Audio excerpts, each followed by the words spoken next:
Redemption of debenture by instalments और by drop lots. हमने already आप लोगों को भी बताया कि कोई फर्क नहीं पड़ता है कि डिबेंचर्स हम लोग रिडीम करेंगे एक बार में, लंप सम में रिडीम करें चाहे इंस्टॉलमेंट रिडीम करें, रिडेम्पशन का दिन जो हमारा एंट्री होगा वो एंट्री सेम होता है, रिडेम्पशन करने का जो एंट्री होता है वो सेम होता है, ठीक है, उससे कोई फर्क नहीं है। बट थोड़ा सा डिफरेंस आता है, किस चीज से रिलेटेड आता है वो हम लोग देखेंगे, वो हम आपको यहां पे बताते हैं। देखिए, जब डिबेंचर रिडीम होता है इन पार्ट्स, मतलब जब डिबेंचर रिडीम होता है इन इंस्टॉलमेंट्स, तो क्या लिखा हुआ? The debentures are redeem in, when debentures are redeem in parts, amount proportionate to the debenture redeemed out of the DRR is transferred to GR. ये हमने आपको लास्ट टाइम भी बताया था, इसको एक बार फिर से बता देते हैं ये क्या कहने चाह रहा है, इसका मतलब क्या है। सो से फॉर एग्जांपल, अगर कंपनी ने 10 लाख रुपया का डिबेंचर इशू किया है, ये फेस वैल्यू का, तो जो डीआरआर बनेगा, डिबेंचर रिडेम्पशन रिजर्व, वो कितना बनेगा? 10% of total outstanding of debenture, जो कितना आ गया? 1 लाख। अब देखिए, हमने आपको बताया था कि ये डीआरआर तब तक है जब तक हमारे पास डिबेंचर है। एक बार डिबेंचर रिडीम हो जाता है तो ये डीआरआर को क्या कर देना है? बंद करके इसका अमाउंट को जनरल रिजर्व में ट्रांसफर कर देना है। इसका एंट्री भी हम लोग ने लास्ट क्लास देखा है। बट अगर लंप सम में, इंस्टॉलमेंट में, लंप सम में हम लोग रिडीम करते हैं तो ये ऑब्वियसली 1 लाख एक बार में जनरल रिजर्व में ट्रांसफर हो जाएगा। बट अगर कंपनी बोलता है कि नहीं, इस 10 लाख रुपया को हम 4 इंस्टॉलमेंट में रिडीम करेंगे इक्वली, 2.5 और 2.5 लाख, तो फिर इस 1 लाख को भी आप एक बार में जीआर में नहीं बल्कि 4 बार में, जैसे जैसे रिडीम हो रहा है, 25,000 25,000 25,000। क्लियर है? अब अगर कंपनी बोलता है कि हम इस 3 लाख, जो 10 लाख रुपया है यहां पे, हम इसको इस में रिडीम करेंगे 30,000, 30,000, ठीक है, 20,000 एंड 20,000, इस वे में रिडीम हो रहा है। सो 30,000 10 लाख का कितना परसेंटेज? 30%। तो जब आपने 30%, सॉरी 3 लाख, तो 3 लाख 3 लाख 2 लाख और 2 लाख, मैंने 1000 बोल दिया, 3 लाख 3 लाख 2 लाख और 2 लाख, ये आपका इस हिसाब से आपका डिबेंचर रिडीम होगा। सो पहला साल के एंड में 3 लाख का फेस वैल्यू का डिबेंचर रिडीम हो गया, सेकंड में भी 3 लाख 2 लाख 2 लाख हो गया। अब जो ये डीआरआर में मेरा 1 लाख पड़ा हुआ है, ये कैसे बंद होगा? सेम इसी प्रोपोर्शन में। प्रोपोर्शन क्या है? 3:2:2. So therefore 3 + 3 6 + 2 8 + 2 10। सो 1 लाख का कितना? 3/10। पहला साल कितना बंद होगा? 3/10। सेकेंड ईयर में कितना बंद होगा? 3/10। थर्ड ईयर कितना बंद होगा? 2/10। फोर्थ ईयर कितना बंद होगा? 2/10। उस हिसाब से आप डीआरआर को जनरल रिजर्व में क्या करिएगा? ट्रांसफर करिएगा। सेकेंड चीज important, case related to DRI. Lump sum में इसका टेंशन नहीं है, लेकिन अगर हम इंस्टॉलमेंट्स में करते हैं तो इसमें थोड़ा सा आपको ध्यान रखना पड़ेगा। क्या है? देखिए, in case redemption is in equal instalments, DRI made for the first installment is not realized but remains invested till the last installment of redemption. Now what does it mean? Let's understand. ये important है। So company ने 10 लाख रुपया का debenture issue किया, ठीक है, clear? और company ने डिसाइड किया आज है 1 अप्रैल 2023, यहां से आपका 1 साल खत्म होगा 31 मार्च 2024। फिर आपका सेकेंड ईयर स्टार्ट होगा 1 अप्रैल 2024, फिर आपका खत्म होगा 31 मार्च 2025।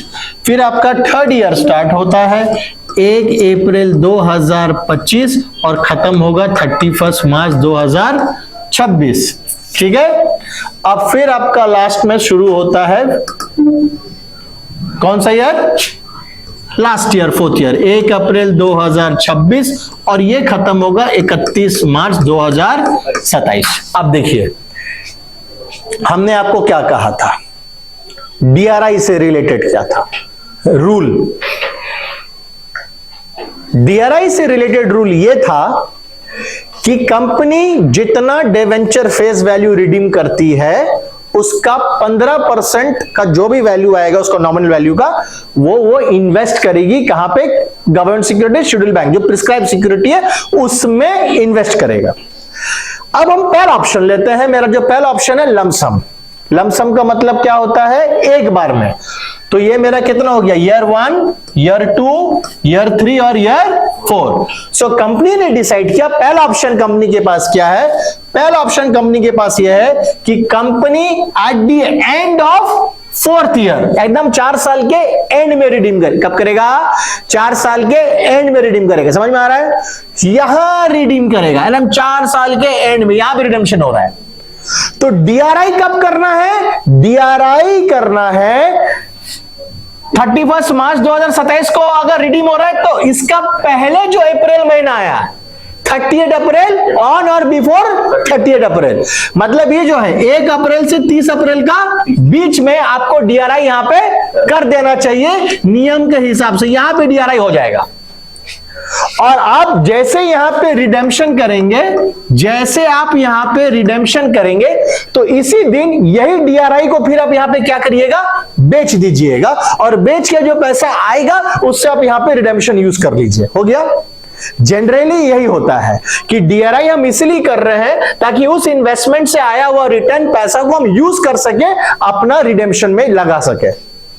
तो अगर कंपनी बोलती है कि मैं यहां रिडीम करूंगा, एकदम यहां, तो फिर 31 मार्च यहां, इसका पहले जो अप्रैल आ रहा है वहां पे आप कर लीजिए, डीआरआई हो गया और यहां पे बेच दीजिए। ये लमसम मेथड में, इसको कोई टेंशन नहीं।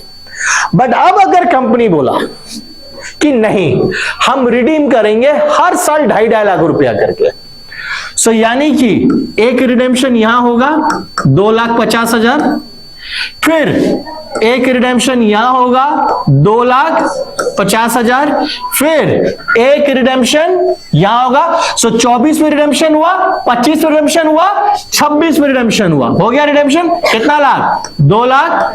और उसके बाद फिर रिडेम्पशन लास्ट में कहां पे होगा? 27 में रिडेम्पशन होगा। कहां पे रिडेम्पशन होगा? 27 में। कितना होगा? 2,50,000। हो गया?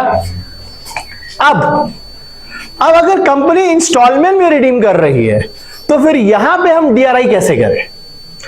क्या हमको हर साल 30 अप्रैल के पहले डीआरआई बनाते चलना पड़ेगा? इसका आंसर है नो। अब इसको टेक्निकलिटी समझिए क्या है। मेरा पहला रिडेम्पशन कब है? 31 मार्च 2024। मेरा पहला रिडेम्पशन 31 मार्च 2024 है। तो अगर मेरा पहला रिडेम्पशन 31 मार्च 2024 है तो इसका पहले जो अप्रैल महीना है यहां पे आ गया मेरा, यानी कि जो हम डीआरआई करेंगे वो कितना करेंगे? इसका 15%। सो अभी अब 2,50,000 का अगर आप 15% करते हैं तो कितना आता है? 11,000 समथिंग। देखो 2,50,000 का 15% अगर हम लोग 37,500 हो गया। अब ये 37,500 का डीआरआई मैंने यहां पे कर दिया। कब कर दिया? 37,500 का डीआरआई कर दिया हमने 1 अप्रैल 2023 को। क्यों? क्योंकि अगला साल 31 मार्च 2024 को मेरा क्या हो रहा है? रिडेम्पशन हो रहा है। अब जब हम 31 मार्च 2024 को यहां पे आएंगे तो टेक्निकली हमको करना क्या चाहिए? जनरली ये डीआरआई जो मैंने किया है इसको यहां पे क्या कर देना चाहिए? बेच देना चाहिए, क्योंकि रिडेम्पशन का समय आ गया। अब बेच करके फिर हम इस डिवेंचर को क्या करेंगे? रिडीम करेंगे। लेकिन तुम देखो अगला साल फिर मेरा 2.5 लाख का आपको रिडीम करना है। अगर हमको अगला साल फिर से 2.5 लाख का रिडीम करना है, यानी कि फिर से यहां पे हमको फिर से क्या करना पड़ेगा? और कितना का डीआरआई करना पड़ेगा? एग्जैक्टली 25 लाख। 2,50,000 का फिर से 15%, यानी कि 37,500। तो इससे अच्छा यह है कि तुम इसको हर साल बेचो। इससे अच्छा यह है कि तुमने जो एक बार में डीआरआई बना लिया है, उस डीआरआई को फिर क्या करते चलो, carry forward carry forward carry forward carry forward, और लास्ट ईयर में आके यहां पे क्या कर दो, बेच दो। तो हर साल तुमको डीआरआई करने का जरूरत नहीं है, क्योंकि नियम बोलता है कि तुमको ये इंश्योर करना पड़ेगा तुम जितना डिबेंचर रिडीम कर रहे हो उसका इक्वली 15% तेरे पास होना चाहिए, मिनिमम 15 होना चाहिए। अगर 15% से एक्सेस बना के रखा है तो तुम वो एक्सेस वाला अमाउंट को बेचना चाहते हो बेच दो, लेकिन 15% का मिनिमम डीआरआई होना चाहिए जितना तुम डिबेंचर को रिडीम कर रहे हो। तो इसीलिए अब हम यहां पे बेचे, फिर डीआरआई 37,500 के बनाए, फिर बेचे, फिर ये डीआरआई 37,500 के बनाए, फिर बेचे, फिर डीआरआई 37,500 के बनाए। तो इससे अच्छा है कि जो मैंने पहला बार में डीआरआई बनाया था उसी डीआरआई को हम क्या करेंगे, कंटिन्यू करेंगे, कहां तक, लास्ट इंस्टॉलमेंट तक करेंगे। इसमें हमको क्या होगा, 4 साल का हमको इंटरेस्ट मिलेगा और ज्यादा पैसा हमको मिलेगा, ये भी फायदा है। और मेरा हर साल का जो नियम है वो नियम को भी हम क्या कर रहे हैं, फॉलो कर रहे हैं।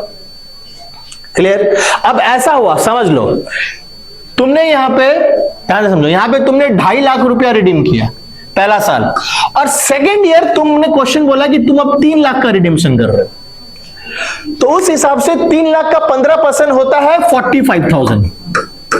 ठीक है, तो कहने का मतलब यह है कि तुम्हारे पास तो ऑलरेडी 37,500 का डीआरआई किया हुआ है, तो जब सेकेंड ईयर आएगा तो तुम और कितना का डीआरआई क्रिएट करो, 7,500 का करो, क्योंकि टोटल डीआरआई कितना होना चाहिए, 45 होना चाहिए।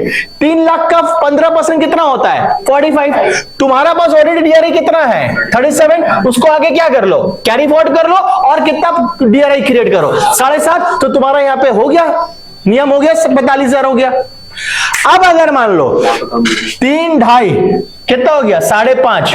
अब कंपनी बोलता है कि बाकी का 4.5 लाख हम यहां रिडीम करेंगे, तो अब 4.5 लाख का 15% विल बी मोर देन 45,000, 52,500 आ गया। तो हम बोल रहे हैं ये 45,000 को बेचना नहीं, इसको क्या करो, कैरी फॉरवर्ड करो, और थर्ड ईयर में फिर कितना का डीआरआई कर दो, 7,500। मतलब आप जितना डिबेंचर को रिडीम करोगे मेक श्योर करना उसका इक्वली 15% का आपके पास डीआरआई होना चाहिए, नियम यही है। तो बार बार बेचा बेची करने का जरूरत नहीं है, उसको कैरी फॉरवर्ड करो और सिर्फ इंश्योर करो कि जो यहां पे 3 लाख का डिबेंचर रिडीम हो रहा है 31 मार्च 2025 को, तो 1 अप्रैल 2024 को इंश्योर करो कि इसका 15% तेरे पास है कि नहीं। तो तुम इसके पहले 37,500 बना के रखा था, इसको कैरी फॉरवर्ड किया और यहां पे और 7,500 का बना लिया। अब तुम यहां पे रिडीम कर रहे हो 31 मार्च 2026 को रिडीम कर रहे हो, जो मैंने कहा बाकी का 5.5 लाख कि 4.5 लाख जो भी था, 5,50,000। तो तुमको अब ये इंश्योर करना पड़ेगा 1 अप्रैल 2025 को कि इसका 15% तुम्हारे पास डीआरआई यहां पे है कि नहीं। तो तुम्हारे पास ऑलरेडी डीआरआई कितना था, 45। उस 45 को क्या करो, रखो, और ये इसका 15% निकालो, और 45 से कितना कम है, जितना कम है उतना का डीआरआई यहां पे क्या कर दो, क्रिएट कर दो। यही डीआरआई का एक ठो इशू है। लमसम में कोई प्रॉब्लम नहीं है, इंस्टॉलमेंट में खरी चीज को तुमको ध्यान रखना पड़ेगा कि हर साल तुम्हारा पास 15% का डीआरआई मेंटेन होना चाहिए। 15% ऑफ व्हाट, जितना डिवेंचर जो अगला नेक्स्ट 31 मार्च तक जो तुम रिडीम करने वाले हो, जितना डिवेंचर अगला साल 31 मार्च तक का रिडीम्शन होगा, 31 मार्च तक, 31 मार्च को नहीं बोल रहे हम, 31 मार्च तक जितना रिडीम करोगे उतना डिवेंचर का फेस वैल्यू को रिडीम्शन का डीआरआई बना लेना है ऑन और बिफोर 30 अप्रैल। समझ में आया, समझ में आया ना। तो जस्ट एक तो यहां पे एक एग्जांपल के तौर पे हम तुम लोगों को दिखा रहे हैं कि यहां पे लिखा हुआ है 1 अप्रैल 2020। 1 अप्रैल 2020 को x limited issued 5,000 10% debenture of 100 each। सो बच्चा डिवेंचर का फेस वैल्यू कितना हो गया, 5,000 into 100 which is equal to 5 lakh at a discount of 10%। ये मेरा डिवेंचर का फेस वैल्यू है, याद रखना, ठीक है, फेस वैल्यू है। आप इशू किए हैं कितना में, 90 रुपए में, आपको 4.5 लाख रुपए मिला होगा, लेकिन रीपेबल एट क्या है, पार में। सो रीपेबल एट पार मतलब कंपनी कितना वापस करेगी, 5 लाख, और इसको कैसे कर रही है, 4 इक्वल इंस्टॉलमेंट, यानी कि 4 इक्वल मतलब 1,25,000, 1,25,000, 1,25,000 और 1,25,000। तो चलो इसको समझते हैं। मेरा जो फर्स्ट ईयर है 1 अप्रैल 2020 से 31 मार्च 2021, फिर 1 अप्रैल 2021 से 31 मार्च 2022, फिर 1 अप्रैल 2022 से 31 मार्च 2023, और फिर 1 अप्रैल 2023 से 31 मार्च 2024। ये मेरा 4 साल है। और रिडेम्पशन, तुम्हारा जो पहला रिडेम्पशन हो रहा है कब से शुरू हो रहा है, बिगिनिंग फ्रॉम 1 अप्रैल 2021। सो 1 अप्रैल 2021 मेरे बच्चों यहां है, यहां से रिडेम्पशन शुरू होगा, यानी कि जो मेरा पहला साल है यहां पे कोई भी रिडेम्पशन नहीं हुआ। कंपनी पैसा वापस कब से देना शुरू किया, 1 अप्रैल 2021 से। सो यहां पे 1,25,000, यहां पे 1,25,000, यहां पे 1,25,000, और 1 अप्रैल 2024 से 31 मार्च 2000, ये साल भी 1,25,000। तो हर साल का 1 अप्रैल 1 अप्रैल 1 अप्रैल 1 अप्रैल 21, 22, 23, 24, 1,25,000, 1,25,000, 1,25,000, 1,25,000 कंपनी वापस करेगा पैसा। ये क्लियर हो गया क्वेश्चन का। क्वेश्चन क्या बोलता है आपको, हाउ मच मिनिमम इन्वेस्टमेंट और deposit should be made by X Limited as per the Companies Act 2013 before redemption of debenture. तो what is the नियम, what is the rule? The rule is that आप जितना debenture redeem करोगे उसी का 15%। तो आप पहला साल कितना डिवेंचर रिडीम कर रहे हो, फर्स्ट इंस्टॉलमेंट में 1,25,000, तो इसका 15% निकालो, 18,750। ये आपका रिडीम, ये आपका क्या हो गया, 18,750 रुपया आपका क्या निकल करके आया, ये आपका DRI, ये आपका क्या आया, DRI आ गया।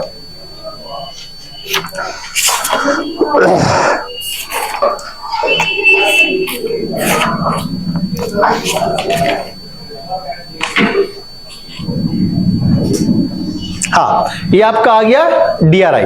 अब ये जब आप DRI करोगे तो ये DRI आपने कब किया होगा, क्यों, आप ध्यान से समझिएगा, ध्यान से समझिएगा, ये डिवेंचर रिडीम कब हो रहा है, ये डिवेंचर रिडीम कब हो रहा है, सॉरी 1,25,000, ये डिवेंचर नहीं है, ये 1,25,000 डिवेंचर रिडीम कब हो रहा है, क्वेश्चन पढ़िए, repayable at par in 4 equal instalments beginning on, हाँ, तो डिवेंचर रिडीम है, सर्कल करके रखे हम, डिवेंचर रिडीम कब हो रहा है, 1 अप्रैल 2021 को रिडीम हो रहा है। तो क्वेश्चन तुमको ये भी बोला कि कितना का ये बनाने, तो समझ में आ गया हमको। अब ये बताओ, क्या हमको हर साल 18,750, हर साल 18,750 करने की जरूरत पड़ेगा, नहीं, क्योंकि एक बार मैंने 18,750 बना लिया, उसी को मैं क्या करूंगा, हर साल कैरी फॉरवर्ड उसको लेके चलो, लास्ट इंस्टॉलमेंट उसको बेचो, हो गया। लेकिन यहाँ पे सबसे इंपॉर्टेंट बात है, state when it should be, ये कब बनाना होगा। हम लोग अभी तक सीखे ऑन और बिफोर 38 अप्रैल, जो डिवेंचर अगला साल 31 मार्च तक रिडीम होता है। अब ये तो डिवेंचर इस साल का शुरुआत में रिडीम हो गया, तो 1 अप्रैल 2021 का पहले अप्रैल कब आया, 2020 में, समझ में आया। इसका पहले अप्रैल कब आया, 2020 में आया, यानी कि आपका जो DRI होगा वो होगा ऑन और बिफोर 30 अप्रैल 2020, क्योंकि तुम 2021 वाला अप्रैल में तो DRI, क्योंकि तुम तो 2021 का अप्रैल का शुरुआत में ही क्या कर दे रहे हो, रिडेम्पशन कर दे रहे हो। तो इसका DRI कब बना, 1/4 बने, 1 से 30 तारीख, ऑन और बिफोर 30 अप्रैल। सो इसका DRI यहां बनेगा, यहां DRI बनेगा और यहां पे रिडेम्पशन हो रहा है। अब उसी डीआरआई को हम लोग आगे लेके क्या करेंगे, चलते चलेंगे। क्लियर, बढ़िया, समझ में आया। आज भी हम लोग सम्स नहीं किए हैं, आज भी पूरा क्लास में हमने डीआरआर और डीआरआई पे फोकस किया है। इंस्टॉलमेंट्स में डीआरआई का क्या ट्रीटमेंट है, डीआरआर का क्या ट्रीटमेंट है, ये इंपॉर्टेंट है। अब हम लोगों का बेसिक्स क्लियर है, अब सिर्फ और सिर्फ सम्स करना है और कुछ नहीं करना है। तो चलिए इसको कॉपी कर लीजिए। क्वेश्चन तो आप लोग कॉपी किए थे,